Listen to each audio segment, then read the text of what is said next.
لهذا الموقف.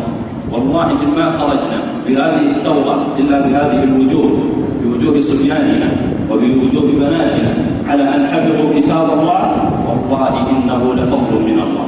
والله لو لم نخرج بهذه الثورة إلا بهذه الثمرة فأنعم بها من ثورة. والله كان حسرة علينا أن يحفظ منا أحد كتاب الله. غيبوا الرجال خلف القضبان لأنهم ظهروا متنافسين بقول لا إله إلا الله، لأنهم أخلصوا النية، لأنهم أعلنوا سنة محمد صريحة من غير شواهد ومن غير بدع.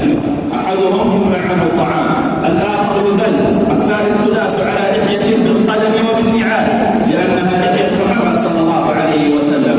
أرادوا سنة محمد تغييبا، ولكن أبشروا لينصرن الله هذا الدين ولو بالرجل الفاجر، هو فاجر على عرشه، هو طاغية في شعبه، ولكن نصر الله به الدين لأنه غيب الأمة عن شرع محمد، ومن خلاله اشتاق الناس لهذا الذكر ولهذا الهدف. فأسأل الله العظيم رب العرش الكريم أن يجعلني وإياكم هداة مهديين مهتدين. أسأله تعالى باسمه الأعظم وبوجهه الأكرم وباسمه الذي إذا سئل به أعطى والذي إذا استعطي به أعطى أن يجعلني وإياكم من حفظة الكتاب، من الذين يقال لهم ارتقوا عند آخر آية تحفظونها.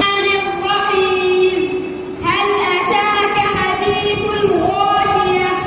وجوه يومئذ خاشعة عاملة ناصبة تصلى نارا حامية تسقى من عين آنية ليس لهم طعام إلا من ضريع لا يسمن ولا يغني من جوع.